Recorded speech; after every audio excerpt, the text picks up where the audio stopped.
Let's get to Tesla here. Sinking after last night's investor day. Musk not providing much detail on the EV maker's next generation car. The company did, though, say it would no longer use rare earths metals in its EV motor, sending shares of mining company MP Materials down by almost 11%. For more on all of this, let's get to Phil LeBeau. A lot of very interesting visions presented yesterday, Phil, but no timelines attached to anything. Grand visions. Melissa, this is what happens when you hold an investor day and you give very few details with benchmarks in terms of we plan to hit this on this date at some point in the future. What they gave everybody was how they plan to disrupt the automotive industry over the next 5, 10, 15 years. And yes, in the grand vision sense, they gave a lot of details about what they hope to do, what they plan to do. It comes down to really three things. First of all, lower costs. They're going to drive them down dramatically, especially with the next generation car.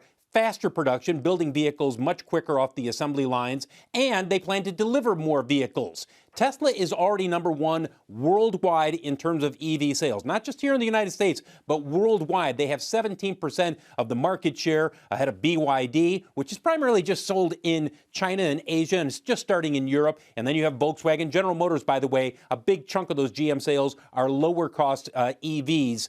They're #4, not Ford, coming in at 7%. Then there's the Mexico Gigafactory. This was an announcement last night from Elon Musk, but no details. When's it going to be built? When will it be up and running?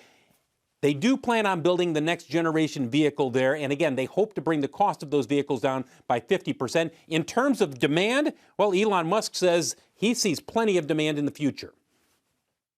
The desire for people to own a Tesla is extremely high. The limiting factor is their ability to pay for a Tesla, not do they want a Tesla?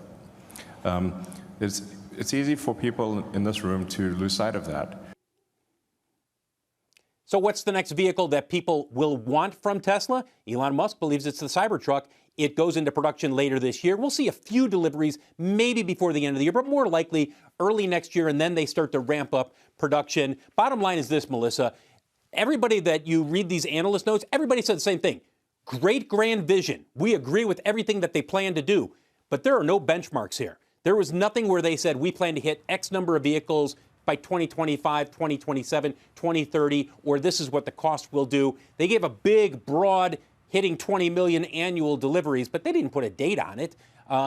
So these are the kind of things that I think that the public, the investors, the retail investors, I think that's what they were hoping for. Yeah, they're also hoping for a cheaper car, and we only got sort of a tease for it. When we're ready to do that, we'll probably have some sort of a product event sometime in the future, at some time not disclosed right now. And Melissa, most believe that you're not going to see that vehicle before the end of 25 at the earliest. Yeah.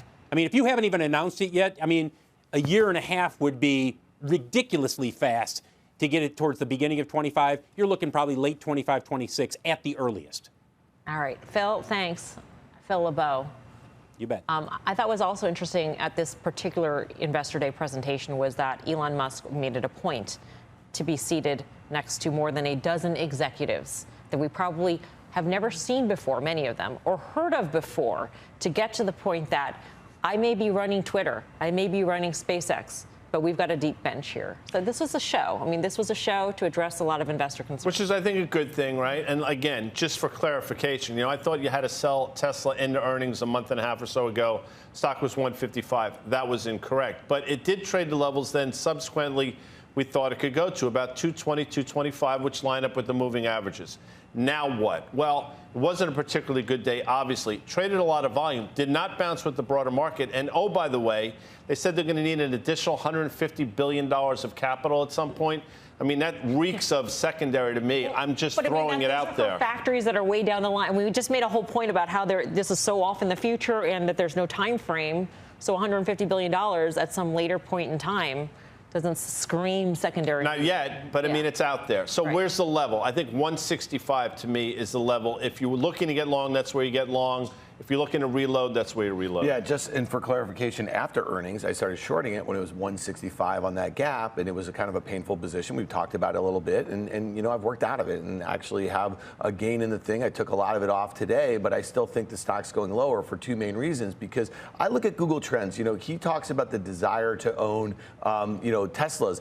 You know what? Tesla Cybertruck, just go to Google Trends, people. It's very near, 52-week lows as far as interest in that sort of thing. I don't really buy that. And I think the lack of kind of clarity about what the roadmap is for some of the products, the here and now. And when you think about tagging an extra $125 billion in expenses over whatever that time period is to build out to get to that 20 million car vision, let's be clear right now. The largest car maker on the planet sells less than half of that a year. Okay, so that is a really ambitious thing with nothing tied to it. The last thing I'll say, I said it last night, right now, gross margins this year, this was a margin story for the last couple years, okay?